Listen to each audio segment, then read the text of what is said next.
नमस्कार. जर तुमची पत्नी तुमच्याबरोबर नांदायला तयार नसेल आणि घटस्फोटही द्यायला तयार नसेल, हा जो प्रश्न आहे हा बऱ्याच लोकांकडे आहे. पत्नीचा उद्देश असतो फक्त नवऱ्याला त्रास देणे. अशा वेळेला काय करायचं? नवरीविरुद्ध कोर्टामध्ये सेक्शन 9 रिस्ट्रिक्शन ऑफ कॉन्जिकल राईट्स म्हणजे नांदायला येण्यासाठी अर्ज दाखल करावा लागतो. या अर्जाद्वारे जर कोर्टामध्ये तडजोड झाली तर तुमचा संसार सुखाने होतो.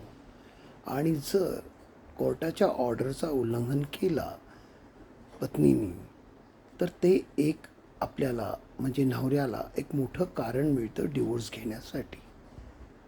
त्यामुळे कुठल्याही गोष्टीचा विचार न करता, मानसिक संतुलन न बिघडता हा छोटासा मार्ग अपनावा, म्हणजे तुमच्या दोन्ही समस्या सॉल्व्ह होतील. धन्यवाद.